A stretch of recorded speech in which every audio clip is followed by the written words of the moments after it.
Nós passaremos direto para a palestra de Dom Bertrand sobre a beleza da vocação do Brasil como terra de Santa Cruz, e a sessão de perguntas nós faremos no final da palestra de Sua Alteza, tanto para Dom Pedro quanto para Dom Bertrand.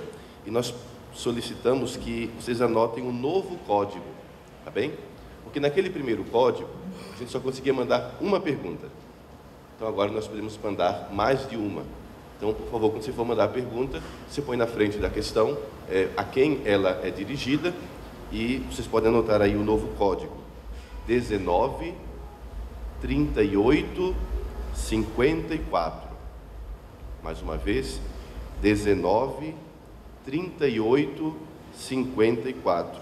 Naquele mesmo site, www.menti.com, tá bem?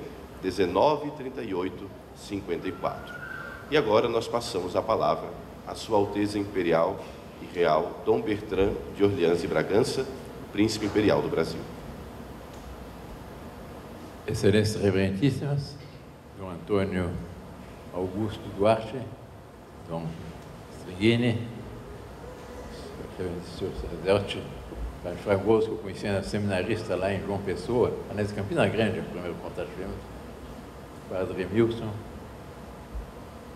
minhas senhoras, meus senhores, não é o primeiro contato que eu tenho com o movimento Famílias Novas do Imaculado Coração de Maria. Eu já tive a satisfação de fazer uma sede, estar na sede do movimento, fazer uma primeira palestra, e hoje aqui estou novamente a convite para esse fórum, um público muito mais numeroso. Ouvindo Dom Strigini, eu lembrei muito da minha infância. Teve muitas semelhanças. Meu pai, quando voltou do exílio, voltou pobre, a República havia confiscado todos os bens. Um português rico do Rio de Janeiro me deu uma casinha no centro, na Rua da Quitanda, Dom Duarte deve lembrar que é uma rua importante naquele tempo. Ele vendeu e comprou uma fazendinha no norte do Paraná, de 63 Alqueira. E eu passei toda a minha infância e toda a minha juventude na fazenda. E era uma vida muito sadia. A missa todo domingo, sistematicamente, nós vimos da fazenda, não era uma charrete, era um jipe velho. Meu pai, a sua família ganhou da minha família. Os senhores são 13, nós em casa éramos 12. Minha mãe teve 12 filhos. E era exatamente uma família como um lar cristão. Era a autoridade do pai, a da mãe e os filhos. E a família, de fato, é a primeira instituição criada por Deus. Deus criou o homem, a mulher, e deu a ordem: crescer e multiplicai-vos. Não só a primeira das instituições, mas também é um modelo para todas as instituições neste mundo. Porque é uma nação que é uma grande família com destino comum para realizar. E o que se abandonou exatamente no mundo moderno foi essa concepção do que Dom Strigini lembrou, a ideia do lar. Eu li há muito tempo atrás, uns 20 anos atrás, talvez um pouco mais, eu estava viajando pela França, em Paris, e li uma entrevista de um autor russo a um jornal francês, até um jornal de esquerda, chamado Libération. O autor daquele Prêmio Nobel da Paz, o Solzhenitsyn, escreveu o Arquipélago Gulag. E ele dizia uma grande verdade, que era preciso nós lembrássemos sempre. O pior estrago, a pior, em francês falava dégâts, a pior destruição que o comunismo fez, foi a destruição do lar. Não adianta pensar-se que apenas, dizia, não adiantava naquele tempo, foi em 1990, que estabelecendo a economia social do mercado, a propriedade privada, a livre iniciativa, iam resolver os problemas russos. Por quê? Porque o pior que o comunismo tinha feito é a destruição do lar. E quando quando eu faço referência ao lar, eu digo o lar tradicional, em que o salário do pai é suficiente para toda a família. A mãe é a castelã, é aquela que está em casa, que cuida das crianças, que educa as crianças, que sustenta as crianças e que dá essa garantia e esse equilíbrio perfeito, nós fez referência, entre a bondade da mãe e a autoridade do pai, que é fundamental para a formação psicológica da criança. Quer dizer, a família é a base de tudo. E a grande causa, todos os problemas do mundo atual, acaba sendo que se abandonou-se a ideia do lar, da família e da família católica.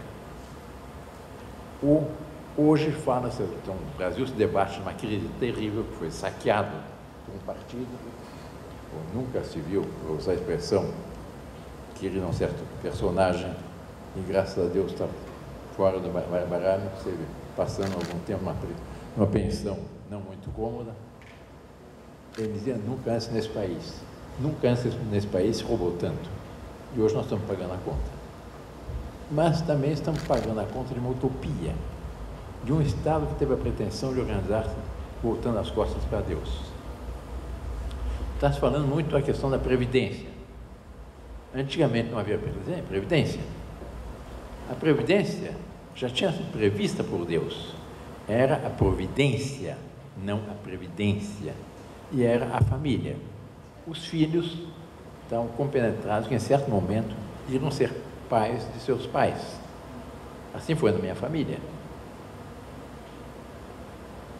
Nós éramos 12 irmãos, quando meu pai faleceu. Não deixou nenhuma fortuna. Mas eram 12 irmãos para sustentar a minha mãe. E eu me lembro, aliás, na fazenda ainda, nós moramos na fazenda, o melhor conselho que eu recebi na minha vida. Um dia, meu pai nos reuniu a todos nos jardins da casa da fazenda, da sede da fazenda, e nos disse, meus filhos, saibam aproveitar a única coisa que eu posso deixar para o futuro. Porque essa fazenda, uma fazendinha de 63 alqueires, não fará a vida de ninguém. Mas eu posso deixar algo muito mais precioso. Em primeiro lugar, fé católica. Em segundo lugar, uma boa educação. Em terceiro lugar, a consciência de uma missão à Reina da PMB no Brasil. Essa foi a nossa formação. E, nesse sentido, nós temos bem claro essa ideia. A família, o papel da família no sustento dos pais, no sustento da mãe, no sustento, depois, a educação dos filhos, etc. O Papa Bento XVI disse uma verdade que deve ser gravada na alma de todos nós. Há 3 pontos inegociáveis na sociedade, que é a vida da concepção à morte natural, o casamento entre um homem e uma mulher e o sagrado direito da educação dos pais aos filhos, e não o sistema moderno em que se entrega a educação ao Estado. Eu sempre digo em minhas palestras que um dos erros que existe no Brasil é o fato de haver o Ministério da Educação, porque a educação é da família, não é do Estado. Havia no Brasil, até 1930, o Ministério da Instrução, não da Educação. O Estado, com o Ministério da Educação, usurpa um dos mais sagrados direitos da família, que é a educação dos filhos. O que nós vimos nos últimos tempos? Toda uma agenda, o Estado se julgando o direito de impor uma agenda de domínio da família e de formação dos filhos, e uma agenda inteiramente ateia, e com as piores deformações, com algo que é absolutamente condenado pelos papas, que é a educação sexual coletiva dentro das salas de aula. Tem muitos documentos dos papas contra isso, sobretudo o Papa Pio XII, condenando isso, que são os pais, ou um bom sacerdote, uma pessoa de absoluta confiança dos pais, e não uma coisa coletiva, como hoje em dia, em que se ensina para as crianças de 10, 11 anos, piores abominações. Eu conheço um casal, aqui no interior de São Paulo, tem vários filhos, muito católicos, E tinha uma das filhas, menina de 11 anos, e os pais, em certo momento, perceberam que a menina, que era muito boa menina, muito piedosa, etc., estava completamente perturbada. Assim foi um dia, 2 dias, 3 dias, e a mãe não sabia o que estava acontecendo com a menina.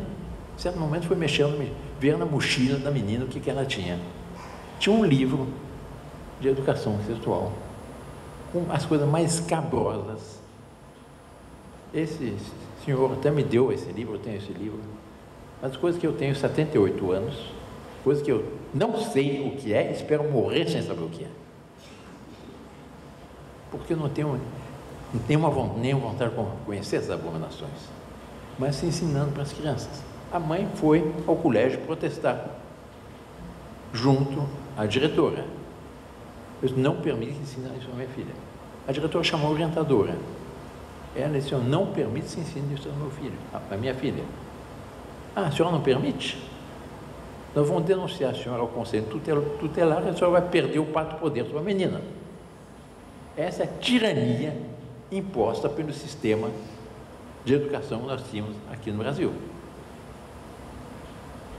O atual ministro da Educação disse uma coisa que me alegrou muito, aliás, que é exatamente a minha tese, que não deve haver Ministério da Educação, o atual ministro da Educação. A educação é das famílias, exclusivamente das famílias. O papel da igreja completava de uma forma maravilhosa a sociedade, porque havia a minha mãe, nós éramos 12 filhos, uma família pobre, uma família pequena. Minha mãe sempre dizia: meus filhos, não se preocupem com o futuro. Deus nunca abandona as famílias numerosas.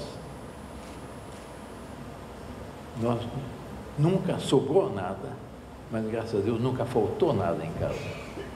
A nossa família, e sobretudo nós tivemos uma boa educação, todos nos formamos, todos temos a nossa posição na vida, mas sempre com essa consciência de uma missão a realizar pelo bem da sociedade, portanto, pelo bem da cristandade e do nosso grande e querido e hoje tão sofrido Brasil. Hoje existe o SUS, porque o Estado também estatizou a saúde. Antigamente, o que havia? A caridade cristã, as santas casas. Dom Vicirino deve lembrar ainda, no interior, toda a cidade tinha Santa Casa.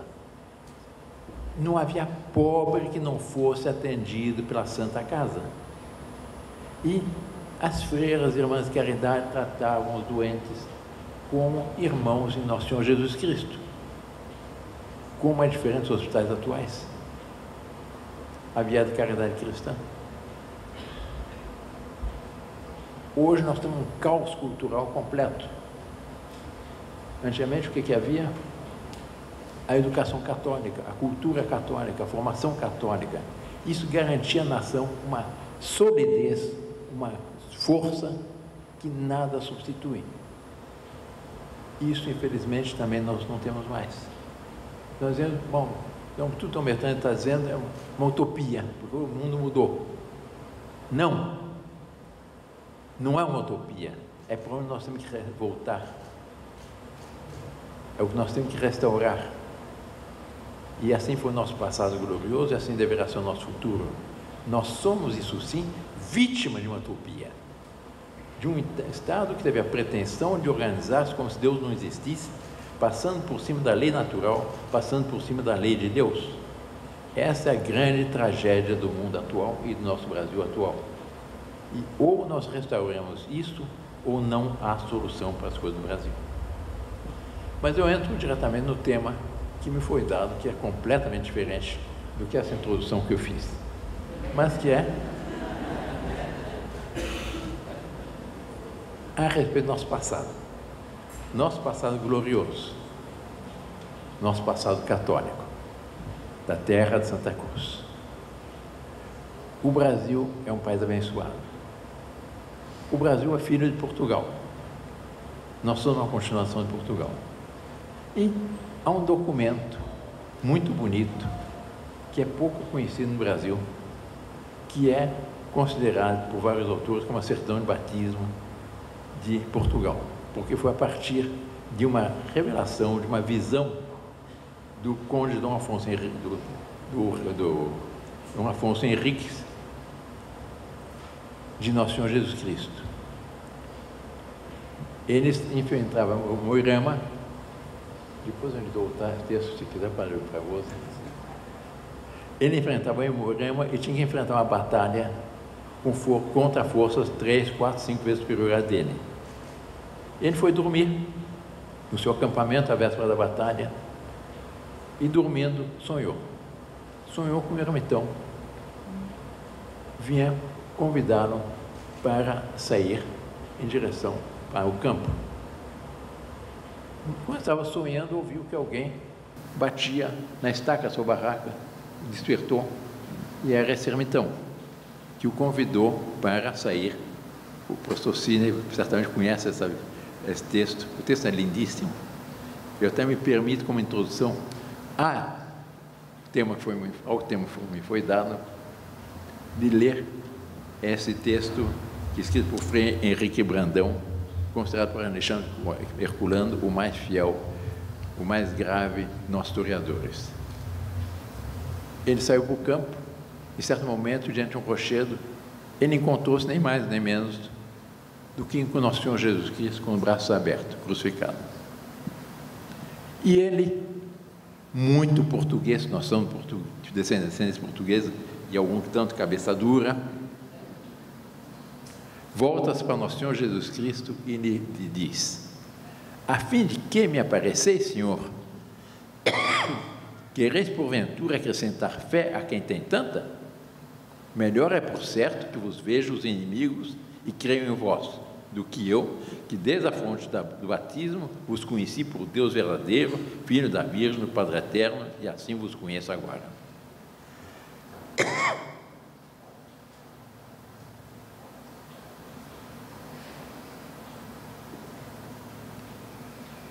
O Senhor, continua o texto, com um tom de voz suave que minhas orelhas indignas ouviram, me disse: não te apareci deste modo para acrescentar tua fé, mas para fortalecer o teu coração neste conflito e fundar os princípios do teu reino sobre pedra firme. Confia, Afonso, porque não só vencerás esta batalha, mas todas as outras em que pelejares contra os inimigos da minha cruz. Acharás tua gente alegre e esforçada para a peleja. Ele te pedirá que entres em batalha com o título de rei. Ele não era rei ainda de Portugal. Ele era apenas um conde de Borgonha que estava junto com o rei da Espanha, lutando contra Moirama. Não ponhas dúvida, mas tudo o que te pedirem lhes concede facilmente. Eu sou o fundador e destruidor dos reinos e impérios, e quero em ti e teus descendentes fundar para mim um império, por cujo meio meu nome seja publicado entre as nações mais estranhas. E para que teus descendentes conheçam quem lhes dá o reino, comprarás o escudo de tuas armas com preço, com o que remi o gênero humano. E daquele que fui comprado dos judeus, e ser-me-á reino santificado, puro na fé e amado na minha piedade.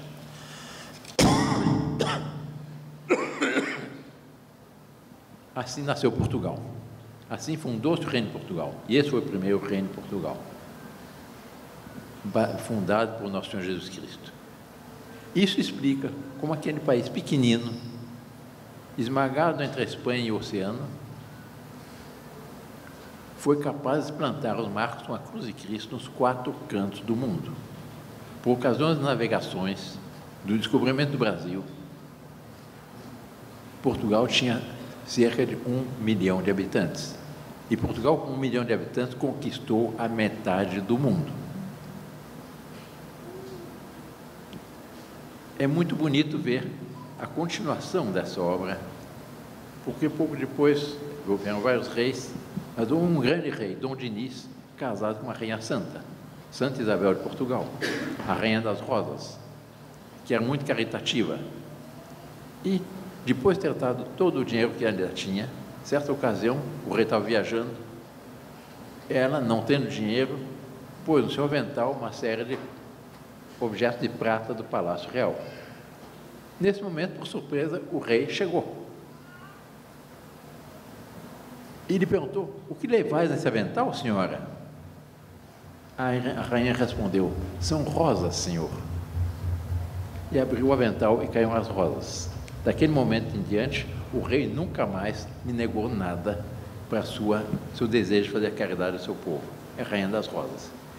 E esse rei foi quem mandou plantar pinheirais de uma madeira especial, cerca de Leiria, Fátima, com o qual foram construídas as naus portuguesas que para cá vieram 2 séculos depois.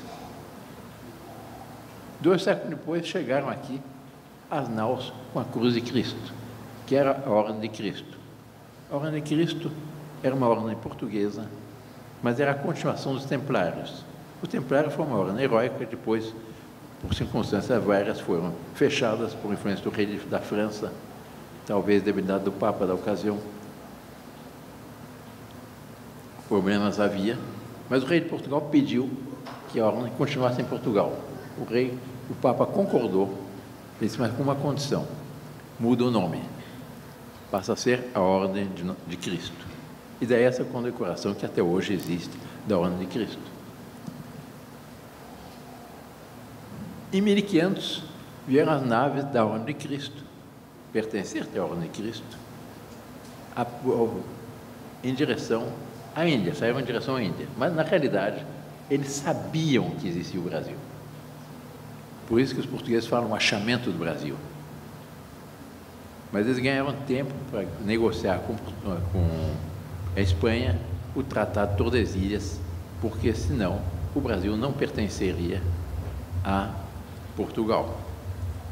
Chegando aqui, inclusive encontraram um português aqui, João Ramalho, já estava aqui quando aqui chegaram nós de Cabral. E o primeiro, é muito bonito ler essa carta de Pedro Vaz Caminha, que noticia ao rei o descobrimento do Brasil, o achamento do Brasil.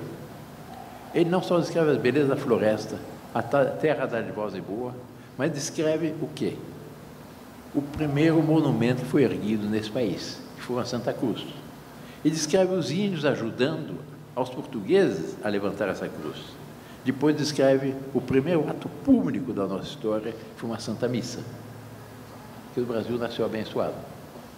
Aliás, abençoado desde todo sempre, desde o início da criação, porque Deus Nosso Senhor pôs no nosso firmamento o Cruzeiro do Sul. E quem pela primeira vez discerniu no firmamento do Hemisfério Sul o Cruzeiro do Sul foi o mestre João, que era o cartógrafo da Esquadra de Cabral. Quer dizer, tudo na nossa história está marcado pela cruz do nosso Senhor Jesus Cristo e pela bondade da Imaculada Conceição. É muito bonito ver na Carta de Cabral como os índios não sabiam exatamente o que estava se realizando na primeira missa, mas intuíam que algo de sagrado se realizava. Quando os portugueses se levantavam no credo, os índios se levantavam. Quando os portugueses faziam uma profunda referência na consagração, os índios faziam uma reverência também. Eles intuíam que algo sagrado estava se realizando. E aí foram os primeiros contatos exatamente entre os portugueses da Ordem de Cristo e os nossos índios. Essa é a maravilha da nossa história. E a Carta de Caminha termina dizendo ao rei, o último parágrafo, diz ao rei: mas o melhor fruto que nada se pode fazer, me parece, será salvar esta gente. E esta deve ser a principal semente que Vossa Alteza nela deve lançar. E fazer o que Vossa Alteza tanto deseja, a saber, o acrescentamento da nossa santa fé. Principal preocupação deveria ser o acrescentamento da nossa santa fé. Começou a colonização, os piratas portugueses, os piratas franceses, holandeses, roubando para o Brasil, etc. Houve as capitanias hereditárias e depois, já o Papa, tem um documento muito importante do Papa Paulo III, a Bula Sublimes Deus, em que sustentou os missionários em defesa dos índios, afirmando o seguinte, abre aspas, os índios não só são capazes de entender a fé católica, como, de acordo com nossas informações, acham-se desejosos de recebê-la. Que dos índios, Deus Nosso Senhor havia preparado as almas dos índios para receber a fé católica. E eles receberam com naturalidade. Pouco depois, o Papa Urbano VIII expediu a bula Commissum Nobis, proibindo, sob pena de excomunhão, cativar os índios e vendê-los, trocá-los, apartar suas mulheres e filhas, privar-nos de seus bens, mandá-los para outros lugares, privar-nos de qualquer modo de sua liberdade, reter-nos em servidão e dar a quem isso fizer conselho, ajuda, favor ou obra, com qualquer pretexto de cor, ou pregar ou ensinar-os que seja lícito ou cooperar com o sobredito. Quer dizer, a proteção dos índios, sob pena de excomunhão. Em 1548, foi nomeado primeiro governador geral, Tomé de Souza. E que diz o rei Dom João III, substituto do Manuel Venturoso, a Tomé de Souza, no regimento dado a Tomé de Souza, de 17 de dezembro de 1548. A principal coisa que me moveu a mandar povoar as ditas terras do Brasil foi para que a gente dela se convertesse à nossa santa fé católica. Quer dizer, sempre a preocupação da fé, que é a preocupação dos missionários, sabendo que os índios estavam apetentes, estavam ávidos e preparados para isso, pelo Divino Espírito Santo, pela graça de Deus. O Brasil, esse é texto de Gilberto Freire, texto muito importante para compreendermos exatamente nossa formação. O Brasil formou-se despreocupado dos colonizadores, dos seus colonizadores, da unidade e pureza da raça. Durante quase todo o século XVI, a colônia esteve escancarada a estrangeiros, só importando às autoridades coloniais que fossem de fé ou religião católica. Quer dizer, havia, nas naus que para aqui vinham, havia sempre ou um jesuíta ou um franciscano, para de todo o percurso ver se não escapava nenhum que não fosse fé católica, para preservar a fé no Brasil. Ele continua. Essa solidariedade manteve-se reunindo-se contra os calvinistas franceses, contra os reformadores holandeses, contra os protestantes ingleses. O catolicismo foi realmente o cimento da nossa unidade. O Brasil nasceu católico, é uma nação católica, e assim deveria continuar. E há um trecho muito bonito, eu acho que atualíssimo, para compreender a realidade atual, sobretudo em vista de certos acontecimentos que estão havendo em Roma. Um texto a respeito da evangelização na Europa. Tem um texto de Pio XII. Um fato colossal, que um século depois do descobrimento da América, ela era toda virtualmente católica.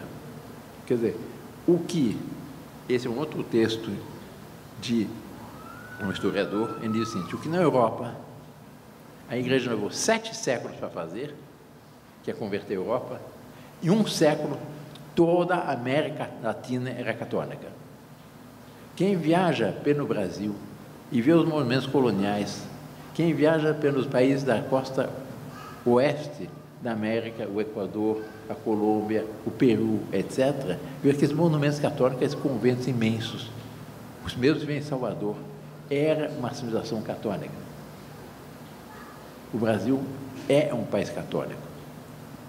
Há um outro texto de João Paulo II, em Salvador, em que ele diz: enquanto a maioria dos povos vieram conhecer a Cristo e o Evangelho depois de séculos de sua história, as nações do continente latino-americano, e entre elas, de modo especial o Brasil, nasceram cristãs. Essa é a nossa vocação católica. Essa é a nossa missão, manter esse catolicismo. E assim foi a nossa história. um livro que eu recomendo a todos, que é a biografia do Padre Anchieta, para ver o que foi a obra maravilhosa dos jesuítas. Esse é um livro escrito por um autor francês no começo do século XX, Abbé Sainte-Foy. Se encontra na editora Petrus, para nos encontrar na internet, ver os milagres de Anchieta. E como Anchieta e os jesuítas estão formando uma verdadeira civilização católica. As aldeias que começavam de manhã com ângelos, o rosário coletivo, etc., eram toda a preservação da fé, e como foi o que inspirou a nossa formação. E com milagres simplesmente fabulosos. Por exemplo, o milagre é pouco conhecido, porque os brasileiros conhecem pouco São José de Anchieta. Mas ele, em certo momento, foi preso pelos índios. E os índios eram bárbaros, antropófagos, estavam preparando caldeirão para assá-lo. E começaram aquelas danças macabras, porque as tribos tinham o cacique, que é o chefe da guerra, e o pajé, que era o feiticeiro, que era aquele que tinha contato com Satanás. Assim nos foi ensinado no tempo jesuíta, eu estudei nos jesuítas, assim foi no tempo das missões, Dom Antônio Augusto certamente aprendeu assim, nós nos seguimos também. No momento que eles foram pôr o Padre Anchieta no caldeirão, ele levantou e saiu voando. E assim, há vários milagres semelhantes de Anchieta. De sair voando ele sobreviaram de uma canoa, num barco, uma viagem entre umas duas cidades, e vinham as gaivotas fazer sombra para cobri-lo por causa do sol escaldante. Assim, é uma maravilha. Assim, é preciso que conheçam esse passado da nossa história para compreender o que é o nosso Brasil e para compreender qual é a nossa missão. O Brasil formou-se exatamente inspirado pela fé. E nós temos no Brasil algo que é uma verdadeira bênção, que foi a miscigenação. Os vários povos que aqui se encontraram, ao contrário de outros povos, que o apartheid, os vários povos foram se misturando. E hoje no Brasil, 70% dos brasileiros, pelo estudo DNA do cromossomo Y, etc., tem sangue índio na veia. Praticamente todo brasileiro tem sangue negro nas veias, até minha família tem. Quer dizer, esse é o Brasil. E nós somos somando as qualidades e homogeneizando pela fé. Se criou esse povo fabuloso que é o povo brasileiro. Quem não viajou pelo exterior, muitas vezes não valoriza o que é o povo brasileiro. Porque não há povo no mundo em que haja um calor humano, um relacionamento como o povo brasileiro. Isso não existe. Por uma bênção de Deus, nós tivemos uma miscigenação, nós somamos a fé heróica e o espírito empreendedor do português, a força e a lealdade da raça negra e o espírito intuitivo e maravilhável do índio. Nosso próprio modo de falar português, que é mais aberto do que os portugueses de Portugal, que é tudo enrolado, vem de onde? Vem do índio. A nossa sacrossanta mania de tomar banho todo dia vem do índio. O europeu não toma banho todo dia. Eu sei disso, porque eu tenho família europeia. Vem do índio. A intuição, o jeitinho vem do índio. A bondade, o calor humano vem do negro. O espírito empreendedor vem do português. Quer dizer, nós somamos. Isso deu num povo fabuloso. Deu num povo que é pacífico e heróico. De uma inteligência, uma rapidez de raciocínio extraordinária. Uma capacidade empreendedora simplesmente fabulosa. Quer dizer, o que o Brasil tem, o que o Brasil fez, é extraordinário. O Brasil tem uma outra característica brasileira. O brasileiro não é um povo invejoso. O povo brasileiro é um povo que gosta de admirar a qualidade dos demais. E a porta da alma é a admiração. O brasileiro é um povo que gosta de admirar. E tem uma extraordinária capacidade de adaptação sem perder as próprias características. O brasileiro, em qualquer lugar que vai, ele se adapta, mas não perde as próprias características. Esse é o povo brasileiro. Isso vem de onde? Vem da nossa fé. Vem da ação do Espírito Santo na alma dos brasileiros. Vem das bênçãos de Maria. O Brasil teve uma etapa muito importante em 2008, quando chegou aqui a família real, em que vinha a rainha, Dona Maria I, e o príncipe regente Dom João. A rainha Maria, Dona Maria I, aqui no Brasil, por causa dos historiadores malévolos, é considerada, muitos ouviram falar Maria a Louca. Em Portugal, não. Ela é conhecida como Maria Piedosa. E um outro apelido que ela tem em Portugal é a Viradeira. Por quê? Porque ela substituiu no trono, ela foi 21 anos rainha efetiva, com poder efetivo, substituiu a Dom José I, foi um rei fraco, que deixou-se dominar por um homem péssimo, Marquês de Pombal, que perseguiu os jesuítas, perseguiu os franciscanos, perseguiu as religiosas e acabou com as autonomias, etc. E foi ela que restabeleceu aquelas autonomias orgânicas de Portugal. Por isso é chamada Viradeira. E a Piedosa, porque era muito piedosa. O primeiro santuário, a primeira basílica dedicada ao Sagrado Coração de Jesus é a Basílica da Estrela. E os professores da Universidade de Coimbra tinham obrigação de fazer um juramento de defender a Imaculada Conceição, muito antes da programação do dogma. Assim era Portugal, assim foi a nossa formação católica. Dom João aqui lançou todos os fundamentos da nossa nacionalidade. Todas as principais instituições que nós temos foram criadas nesse período que Dom João aqui esteve. E o objetivo dele era, seguindo um conselho de um grande paulista, que tinha seus aspectos negativos, mas foi um grande homem, José Bonifácio, formar uma comunidade de nações em língua lusa, com capital no Rio de Janeiro. Ele não queria voltar a Portugal. Napoleão foi derrotado em 1814. Ele ficou no Brasil até 1821, 7 anos depois, e só voltou a Portugal forçado por uma revolução liberal maçônica no Porto, para restaurar a ordem em Portugal. Mas teve a sabedoria de deixar aqui o seu filho, Pedro, que era o herdeiro da coroa, como regente. E ainda ao partir deu o último conselho. Meu filho considera que o futuro não está na velha cansada da Europa, mas sim nesse país promissor. Põe as tuas coroa em tua cabeça antes que um aventureiro o faça. Graças a isso, um ano depois, houve a proclamação da independência. E a nossa independência foi muito mais uma emancipação de um filho que se tornara maior, a conselho do pai, do que as revoluções sangrentas como são nossos vizinhos latino-americanos, que se dividiram, subdividiram e até hoje não encontraram a sua identidade.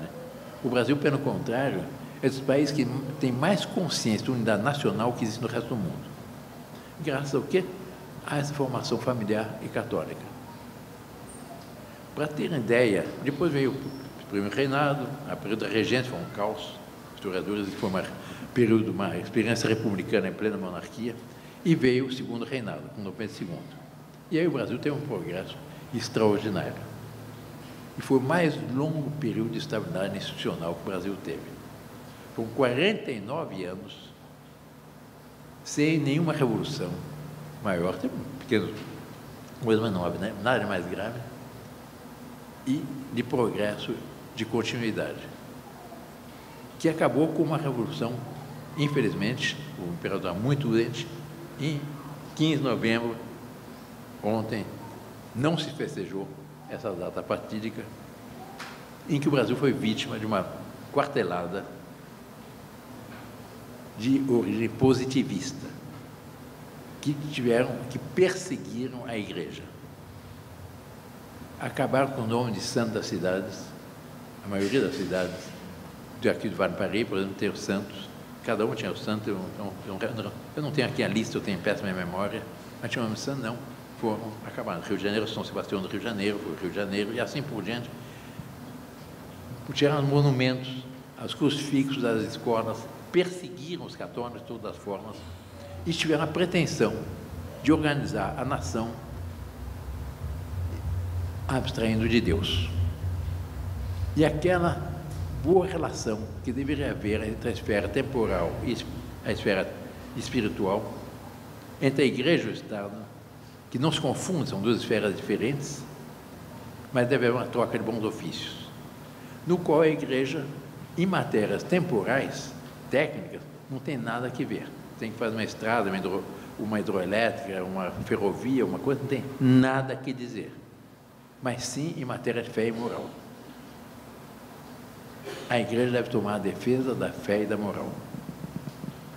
E me permitam, os bispos aqui presentes, os sacerdotes, me dói ver que se fala muito mais de questões ecológicas, disso, daquilo, do que a defesa da família tradicional, a defesa contra o aborto, a defesa contra a ideologia de gênero, a defesa contra o casamento homossexual, todas essas abominações que já impuseram ou querem nos impor. E que contrariam, da forma mais brutal, a nossa fé católica, e, inclusive, a própria ordem natural posta por Deus na criação.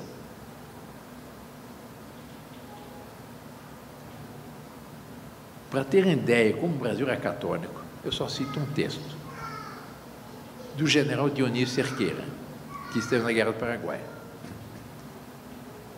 Diz ele nas suas memórias o seguinte: todas as noites o exército brasileiro se perfilava em conjunto, rezava o terço, sempre acompanhado pela banda militar.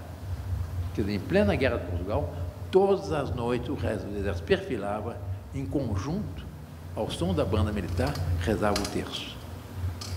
E os feridos de guerra paraguaios eram tratados nos hospitais de campanha do exército brasileiro, lado a lado. Não havia essa caridade, havia esse desejo de sustentar e ajudar o povo paraguaio, que foi dominado por um tirano péssimo chamado Solano Lopes. É bem o contrário que se ensina hoje nas escolas. Mas era sempre essa nossa formação católica. E nós tivemos a princesa Isabel, que infelizmente não reinou. Teria sido uma grande imperatriz, porque ela tinha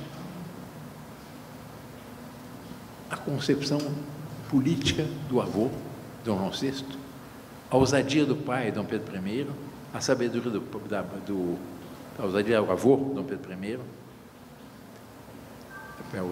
a sabedoria do bisavô, Dom João VI, a sabedoria do avô, Dom Pedro I, e a ousadia e a sabedoria do pai, Dom Pedro II.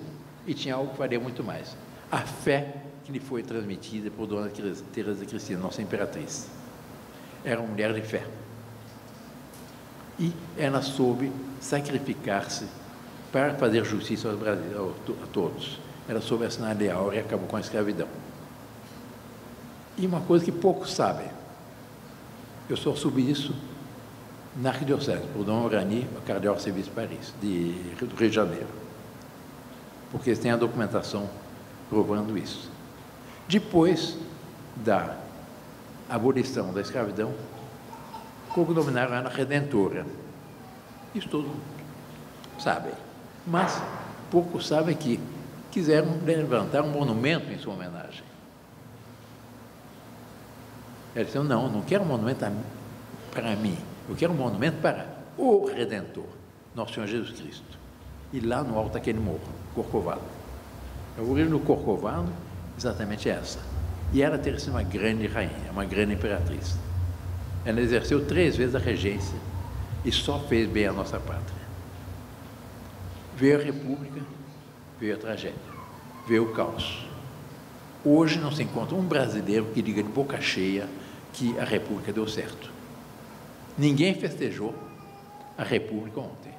Pelo contrário, nunca falaram tanto do nosso passado imperial quanto os jornais e as mídias, as redes sociais, etc., desse bom período. Estabeleceu-se uma tragédia, a meu ver. A meu ver, não, a ver dos papas. O Estado laico, que é o Estado que se organiza para a demonstração de Deus. Resultado: se tira Deus do panorama, o Estado fica Deus. E o Estado se julga no direito de legislar passando por cima da lei de Deus, passando por cima da lei natural. Porque uma série de direitos que não são concessão do Estado. O direito à vida, o direito à construção de família, o direito à educação dos filhos, o direito à cultura, o direito ao trabalho, ao salário justo familiar, o direito à propriedade, etc., são direitos naturais que a Santa Igreja sempre nos garantiu. Mas o Estado se julga no direito e eles querem organizar a vida toda baseada em leis. E tem um texto do Papa Bento XVI que eu gosto muito. Nós não necessitamos de um Estado que esteja querendo regular toda a nossa vida. E um princípio de direito que eu aprendi na Faculdade de Direito, aqui no São Francisco, que é plurima lex pessima res publica. Quanto maior o número de leis, pior a coisa pública. E é o que temos no Brasil. Porque como eles não confiam em Deus, não confiam no homem e acham que o Estado deificado, o Estado de Deus, como eles falam, tem que resolver tudo através de leis. Então, um verdadeiro inferno, leis contraditórias, um caos total. E nós temos um verdadeiro cipoal legislativo. Os que estudaram direito, não sei se alguns tenham estudado direito como eu aqui, mas sabe que é um princípio segundo o qual a ignorância da lei não exclui o seu não cumprimento. É tal cipoal legislativo, a expressão não é minha, mas é o ministro da Justiça, que esse princípio não vale mais, porque é impossível. Por quê? Por causa do Estado laico. E eu termino com um texto que eu gosto muitíssimo, do Papa Leão XIII, na Immortale Dei. O que ele afirma? É um texto um pouco longo, mas preste atenção. Constituído sobre esses princípios, é evidente que o Estado tem um dever de cumprir, por meio do culto público, as numerosas e importantes obrigações que o unem a Deus. A razão natural que manda que cada homem dar culto a Deus piedosa e santamente, porque dele dependemos e porque, havendo saído dele, a ele temos que voltar, impõe a mesma obrigação à sociedade civil. Os homens não estão menos sujeitos ao poder de Deus quando vivem unidos em sociedade que quando vivem isolados. A sociedade, por sua vez, não está menos obrigada que os particulares a dar graças a Deus, a quem deve a sua existência e sua conservação e a inumerável abundância de seus bens. Por esta razão, assim como não é lícito a ninguém descuidar dos próprios deveres para com Deus, o maior dos quais é abraçar com o coração e com as obras a religião, não a que prefere, mas a que Deus manda e consta por argumentos irrevogáveis como única e verdadeira. Da mesma maneira, os Estados não podem trabalhar sem incorrer em pecado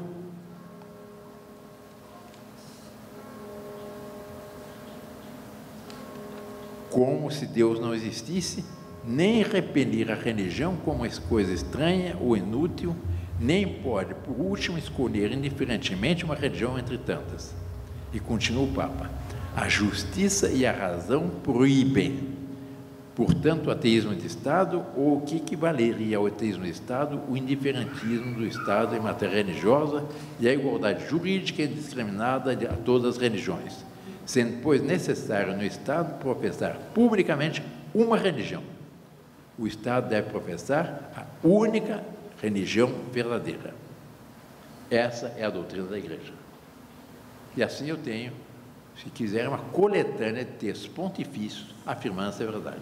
Só há uma igreja que tem todos os direitos, que é a Santa Igreja Católica Apostólica Romana. E a única solução para os problemas atuais, qual é? A restauração da cristandade. É o que estava no lema do Papa São Pio X: instaurarem omnia em Cristo, restaurar tudo em Nosso Senhor Jesus Cristo. Não há outra solução. E essa restauração deve começar pela família, pelas famílias católicas, na qual o pai tem autoridade, a mãe tem a bondade e os filhos obedecem. Os filhos são formados catolicamente. O que eu mais agradeço a Deus é ter nascido numa família católica, ter sido batizado, ter aprendido o catecismo. O grande problema hoje é que não se ensina mais o catecismo, aquele catecismo tradicional, quem é Deus, quantas pessoas em Deus Nosso Senhor, então são 3 pessoas e um só Deus, como é que é isso, etc. Aqui nós vamos saber de cor como nós aprendemos a tabuada. É uma tirania? Não, é uma libertação.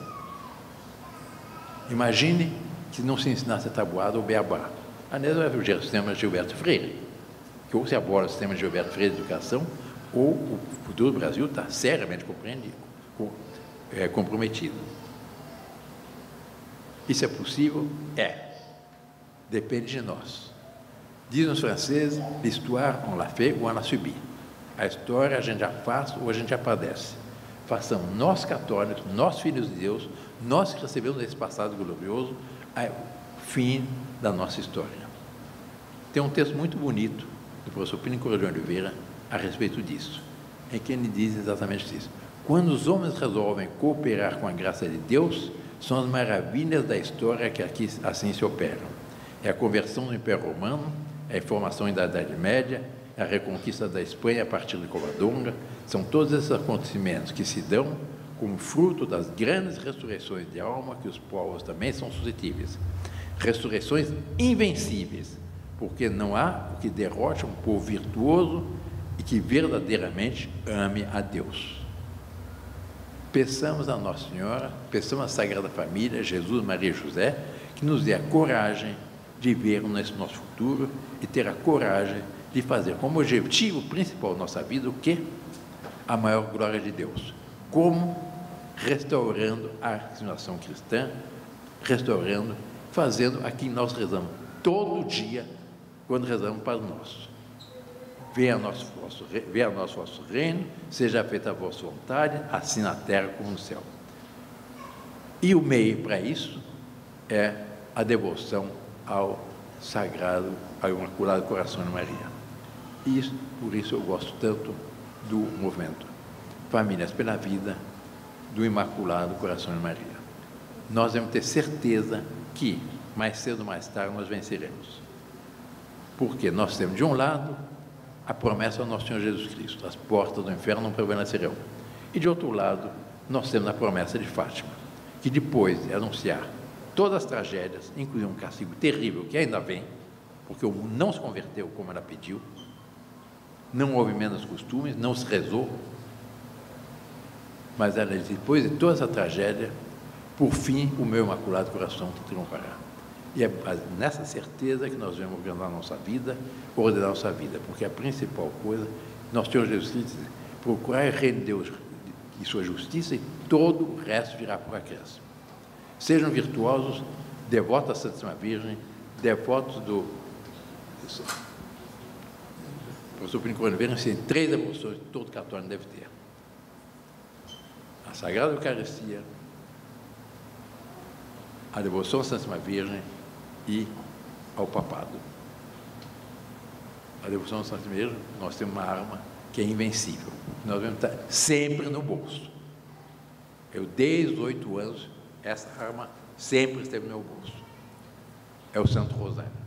Com isso, eu encerro minhas palavras e, se alguém tiver alguma dúvida, eu estou à disposição para responder. Muito obrigado.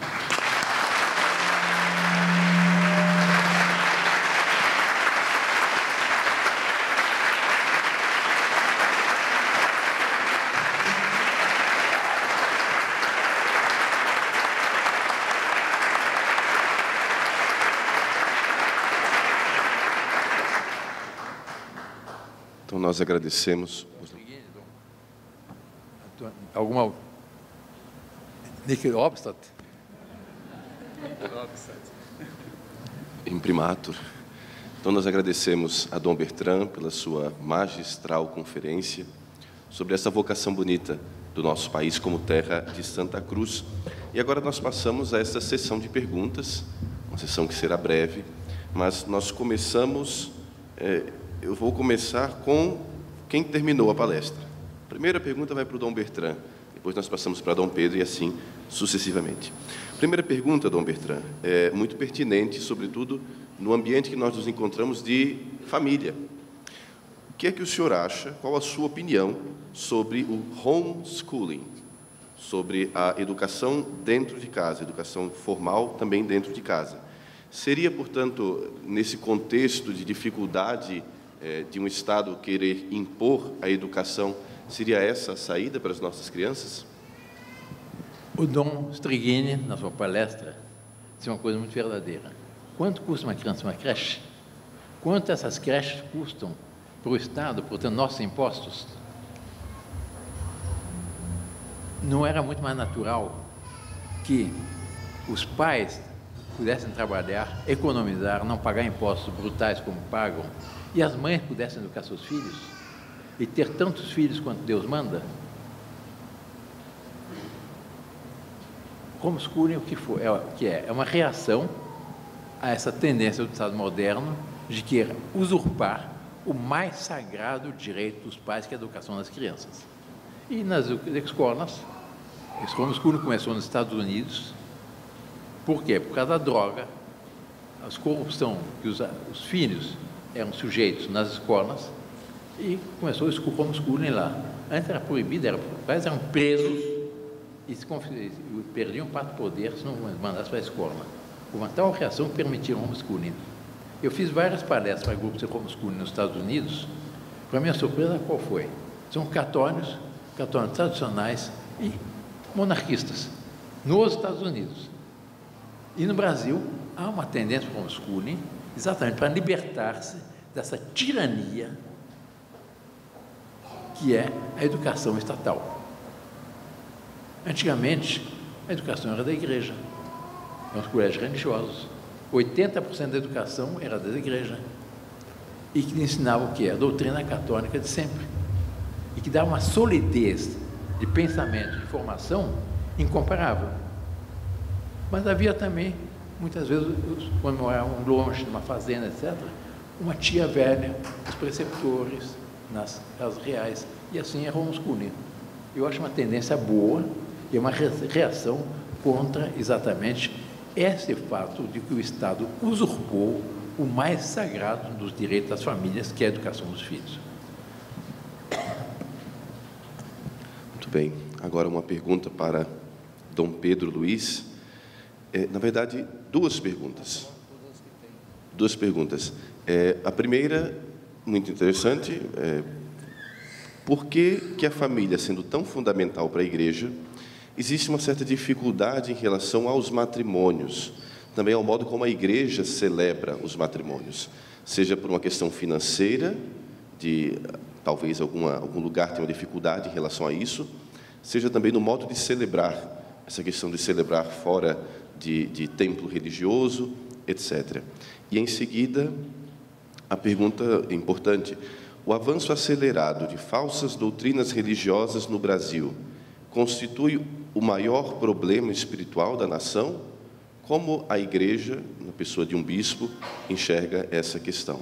O avanço acelerado de falsas doutrinas religiosas se constitui como o maior problema espiritual da pátria. Bem, sobre a primeira questão dos matrimônios, não sei responder, não. Acho que a Igreja está tentando acolher mais os noivos, está tentando também ser mais maleável. O mundo moderno complicado, às vezes tem que se casar no mesmo lugar da festa, porque o transporte é difícil e tanta coisa, mas eu deixaria essa questão para um outro momento. Acho que o problema maior, mais do que a questão prática, aí a questão de celebrativa ou até de festa, acho que mais do que essa questão prática, o que está no fundo é a desvalorização do matrimônio. Em geral, os pais, as famílias, em geral, o batismo se procura.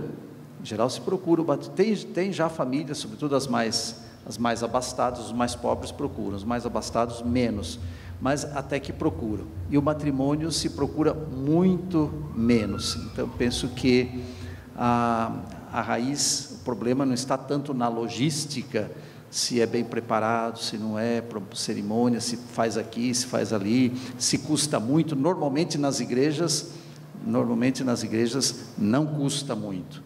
E se numa igreja custa muito, por causa do aparato, tem tantas outras que não custam. Eu acho que o problema não é logística e nem financeiro, mas é mais de raiz. E é nessa raiz que nós temos que nos aprofundar. E eu acho que quanto mais a gente for conquistando a valorização da família, vamos também conquistando mais a valorização do matrimônio. Sobre o avanço das falsas doutrinas religiosas, e aqui sobretudo vamos falar da perda de católicos, multiplicação de tantas denominações e a tal teologia da prosperidade. Eu olhei para Dom Antônio, eu lembrei que tudo isso sobre o matrimônio, talvez ele tenha depois mais elementos, e na hora que ele for falar, ele pode voltar em tudo isso. Mas sobre essa segunda, então, a proliferação de tantas novas denominações, e esta perda por parte dos católicos, e esta teologia da prosperidade, de fato, isso tem que nos preocupar, e tem nos preocupado, e eu penso que a igreja tem reagido. Vocês são um exemplo.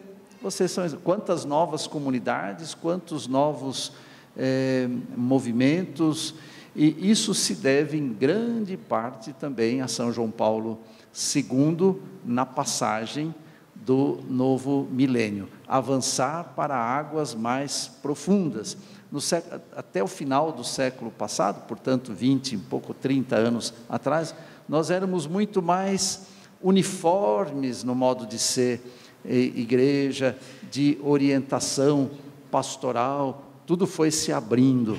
Então eu penso que nós estamos reagindo bem a esta perda. De fato, os jornais insistem sempre em dizer que estamos perdendo, e se fôssemos nesse ritmo, é possível que teríamos perdido já tudo.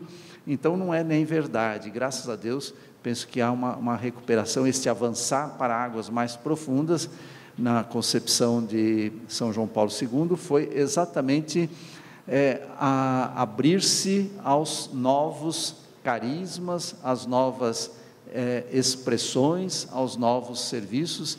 E repito, vocês são famílias novas, são um exemplo, e não são o único, há tantos outros belíssimos exemplos que mostram que nós estamos tentando ir um pouco nesta direção de que falava a Sua Alteza para todos nós. Eu me permitiria levantar uma questão. Nós éramos 95% católicos. Hoje, nós estamos chegando a ser, infelizmente, tragicamente, a 50%.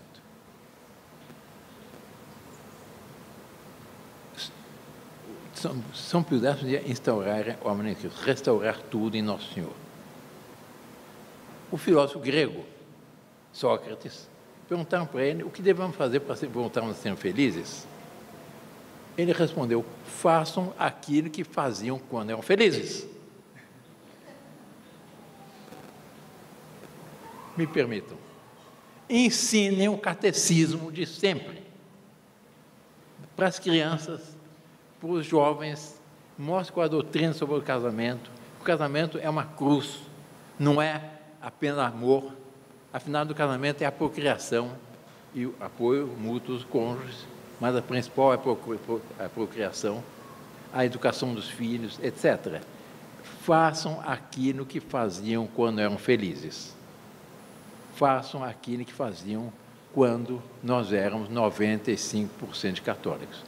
Nós tivemos, tragicamente, isso que afastou os católicos, a teologia de libertação, a questões sociais, então a reforma agrária, que os ricos são bandidos, que os pobres são as vítimas, e que não sei, toda essa questão, e nós perdemos já a metade do rebanho do nosso Senhor Jesus Cristo. Façam aquilo que faziam quando eram felizes. Ensinem o catecismo desde criança, que os pais ensinem os filhos a rezarem, que os filhos fiquem em casa e não numa creche, dependendo do estado de funcionários que não entendem nada, que não têm interesse nenhum, têm amor nenhum a Deus, etc. Restaurar o homem em Cristo. Não há outra solução. Muito bem. E agora... Só dizer que concordo plenamente. Ele disse de forma mais clara, quando eu disse que vocês são um exemplo, é um pouco o que vocês estão tentando fazer, um pouco o que tantas expressões estão tentando fazer. Então, é isso mesmo. Ele disse de forma mais clara aquilo que eu gostaria de dizer. Não termos medo da nossa identidade de cristãos e de católicos e conhecer, de fato, o Evangelho, em primeiro lugar, e a doutrina da Igreja. Uns bons católicos, bons conselhos que eu recebi, eu me lembro até hoje em que ponto de casa eu estava, nós tínhamos dificuldades financeiras. Uma família numerosa, com poucos bens, papai tem apenas um jipe velho. Minha mãe me disse, não se preocupem, a providência nunca deixa de faltar algo às famílias numerosas. Tenham tantos filhos quanto Deus manda. Como foi sua família, como foi minha família. E eu garanto que a sua família foi uma família bem feliz. Dizem que ter filhos faz mal à saúde. Minha mãe morreu com 97 anos. E nós temos que trabalhar. Eu me lembro, nós trabalhamos no cafezal, nas colheitas. Em casa, papai cuidava do gado e dos cafezais. E mamãe cuidava das galinhas e das hortas. E nós não se compravam legumes. É uma vida muito mais feliz que hoje em dia.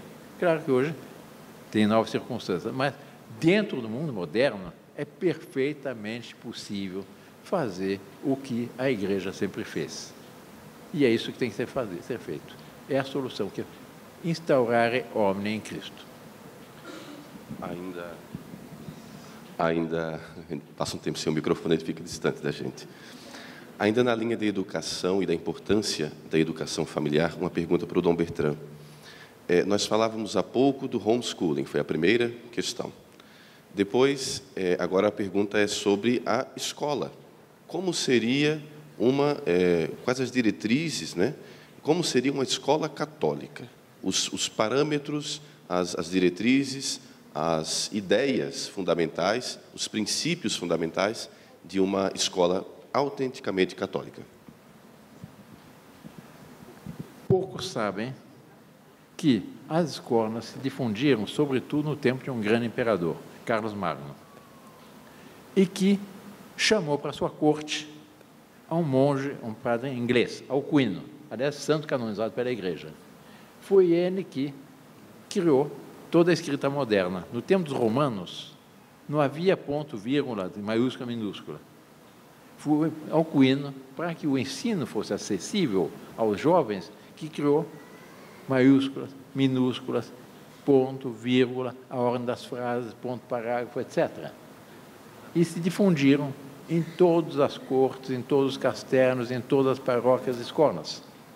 Tanto que, quando Gutenberg inventou a imprensa, a imensa maioria já sabia ler. E liam o quê? Liam os textos da Igreja, os evangelhos da Igreja, etc. Mas a principal formação da escola católica, a meu ver, deve ser exatamente a formação de católicos militantes. Todos sabem que a Igreja padecente, a Igreja triunfante, suas almas estão no céu, a Igreja padecente, estamos no purgatório, e a Igreja militante, somos nós somos miles Christi, nós somos soldados do nosso Senhor Jesus Cristo. Nós vivemos num campo de batalha para salvar a nossa alma e salvar as almas demais. E existe um dito de São Paulo assim: ai de mim se não evangelizar, ai de mim se não procurar fazer o bem. E a formação católica deve ser, sobretudo, a meu ver, para a formação de católicos militantes, católicos que queiram realmente a restauração do reinado social do nosso Senhor Jesus Cristo, que a única solução para os problemas atuais é restaurar a restauração do reinado social do nosso Senhor Jesus Cristo. Senão, nós cairemos na tirania do Estado laico, que é a maior maldição que existe hoje em dia. Não sei se... Antigamente, havia a missão da Igreja, qual era? Era o que era mais importante, santificação das almas, preparar as almas para o céu. Mas, pela caridade cristã, a Igreja tinha a seu cargo a educação, a saúde pública e a assistência social. Não custava nada ao Estado. Era a Igreja, era feito tudo pela caridade cristã. E havia, inclusive, uma instituição que até há pouco havia, aqui em São Paulo, que era a roda. Não sei se sabem o que é a roda. A roda era uma espécie de... onde as mães que tinham seus filhos, que não tinham condições de ajudar as crianças, de educar as crianças, punham na roda, batiam, vinha uma freira e assumiam a educação dessas crianças. Eu conheci várias pessoas, filhos da roda, nem sabiam que eram seus pais. Depois na igreja tinham... Quem criou os hospitais? Foi a igreja. Os leprosários? Foi a igreja. O universitário? Foi a igreja. Tudo que nós temos de bom hoje, nós temos, vem da igreja. Eu sou advogado. O direito penal, de onde é que vem? De uma das instituições mais denegridas e mais santas que existe, que é o Tribunal da Santa Inquisição. Que houve grandes papas foram inquisidores. São Pio V foi inquisidor, São Pedro Arbo foi inquisidor, São Roberto Bellarmine foi inquisidor. E era conhecido, quando havia, como o Tribunal da Misericórdia. As pessoas pediam, pelo amor de Deus, para ser julgado pela Inquisição. Fala-se hoje em dia de Torquemada. Todo mundo ouviu falar de Torquemada, o grande inquisidor espanhol. Esses foram os protestantes que difundiram essa legenda negra. Não é verdade? Estudos mais recentes mostram, na Espanha, 400 anos, foram condenados, morreram, depois de serem condenados pela Inquisição, entregue ao Estado Leigo, é o Estado Leigo que condenava, 67 pessoas. Quando se fala em Torquemada, imagina se só ele matou milhares de pessoas. Em 4 séculos, na Espanha, foram mortos 67 pessoas. E a Inquisição é uma instituição santa. Imagine que eu tivesse um vizinho que estivesse criando vírus por maldade para contagiar a cidade inteira, matar a cidade de São Paulo. Eu tenho ou não tenho o direito de invadir a casa desse vizinho? Em primeiro lugar, manda a polícia. Mas, se for preciso, eu invado a casa do vizinho, para evitar que ele mate a cidade de São Paulo. Ora, os hereges, o que é que faziam? Matavam as almas. A Espanha teve Inquisição, e ela foi grande enquanto teve Inquisição. Depois, a Alemanha não teve Inquisição, por debilidade do imperador Carlos V. Qual foi o resultado? As guerras de religião. Morreram 1/3 da população. Compare os 67 que morreram na Espanha, 1/3 da população dos países alemães. E não fosse São Pedro Canísio, a Espanha, toda a Alemanha seria protestante. Foi São Pedro Canísio que reconquistou para a fé mais da metade da Alemanha. Muito bem, agora uma última e importante pergunta que vai dirigida a Dom Pedro. Claro que Dom Bertrand também pode colaborar, se assim achar necessário. A pergunta é: grande parte das instituições católicas meio que perderam um pouco a noção da própria missão e partiram para um certo ativismo político, um incentivo político, inclusive da parte de muitos membros do clero, que não, ao invés de incentivar a fé, ao invés de fomentar a fé, fazem motivações, né, de cunho político partidário. Como a Igreja enxerga isso e como os leigos devem agir diante dessa situação? Essa é outra pergunta para a qual eu penso que a gente precisaria mais tempo. E agora, 12h20, eu acho que a gente deveria ir encerrando. Então, eu gostaria, um outro dia, de entrar nisso, mas com mais tempo, porque quem faz essa pergunta, justa, claro, está certo, mas sempre está pensando que o da outra ideologia é que está substituindo a ideologia, a política, o partido, no lugar da igreja. A gente pensa que é o outro que está fazendo isso, mas nós também fazemos, ou seja, quem faz a pergunta também está fazendo, só que um faz de um lado, o outro faz de outro. Então, eu ficaria com aquele princípio de Puebla, que ideologia todos nós temos, claro, e nós estamos no mundo, família cristã no mundo, não estamos nas nuvens, por isso a igreja tem doutrina social, por isso a igreja tem pastorais sociais, então ela tem sim um envolvimento que tem consequência social, política e até no que se refere a não ser de partido, mas até com influências partidárias. Então, por isso que eu digo, eu ficaria com aquilo que Puebla diz: ter ideologia de direita, de centro ou de esquerda, todos nós temos. Eu sempre fui mais da linha, fui formado na linha da esquerda, claro, sou fruto da teologia da libertação, que ajudou, concordo com Dom Bertrand, que ajudou também a diminuir os católicos. Como quem diz, há uma frase célebre: nós fizemos opção pelos pobres, os católicos fizeram opção pelos pobres, e os pobres fizeram opção pelos evangélicos. Então, claro, ele está certo quando diz. Porém, o que Puebla diz é o seguinte, que o evangelho está acima das nossas ideologias e tem que nortear as nossas ideologias, o evangelho. Não buscar o evangelho para justificar as nossas ideologias. Então, que coloquemos sempre o evangelho acima das nossas ideologias, e tenhamos cuidado, mas não só aqueles que nós estamos falando, olha, aqueles padres lá são desviando. Todos nós podemos nos desviar se de repente a ideologia falar mais forte do que o evangelho. Mas repito, é um assunto que mereceria mais tempo, e vocês terão outros encontros também para isso. Nós temos a doutrina católica, não precisamos dessas ideologias. Nós temos a doutrina católica sempre, os documentos pontifícios de sempre, a tradição católica de sempre. Nos baseamos nos documentos papais de sempre, e aí está um caminho seguro. A igreja é o corpo místico de Cristo, é infalível, é imaculada, é a mãe de todos, nós somos membros do corpo místico de Cristo. E saibamos, portanto, saber que existe uma igreja verdadeira, e essa igreja que deve inspirar. Sem pena de perder. Houve um bispo agora na Amazônia, mas um bom bispo, Dom Ascona, ele diz: nós perdemos 80% dos índios, hoje são evangélicos, e eram católicos. Não evangelizamos, né? Foram abandonados pelos missionários. Dom Schilling, entre o século XVI e o começo do século XVII, vieram 16 mil missionários para a América. Que é uma maravilha. O que era o espírito militante da igreja, que deseja conquistar, de converter os índios.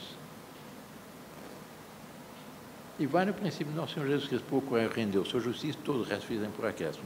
Sejamos bons católicos militantes, e todos os problemas se resolvem. Não prestamos ideologia de esquerda, de direita, disso, daquilo, etc. Por quê? Porque nós temos a doutrina católica, nós temos no que nos basear.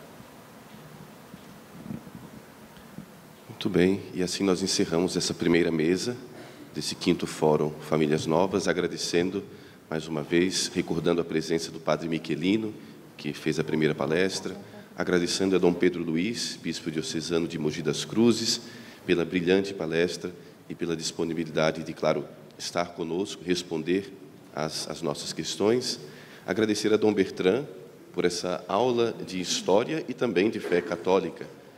Eu me sinto muito privilegiado de estar ladeado por duas pessoas tão importantes. O Estado, por que não dizê-lo? Vossa Alteza representa, em certo sentido, o Estado, a ideia de um Estado verdadeiro, de um Estado católico, de um Estado ao qual nós almejamos, e Dom Pedro, representando a Igreja a qual nós pertencemos, de quem nós queremos morrer filhos. Então, nós agradecemos muito aos dois, com uma grande salva de palmas.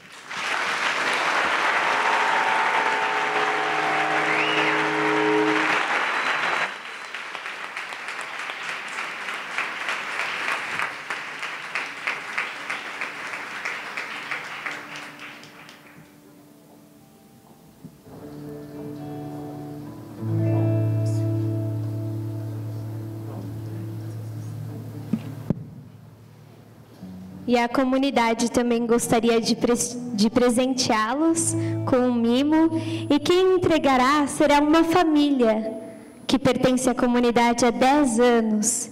Falou-se tanto de família, então que possamos fazer esse momento também de homenagem à família.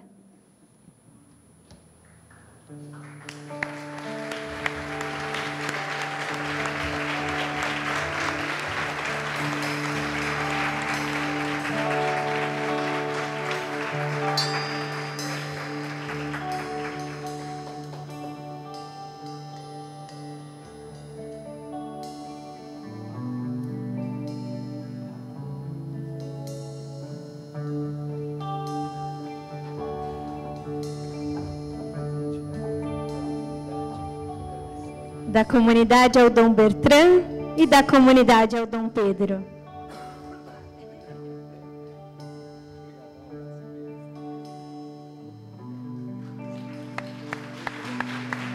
Pro meio.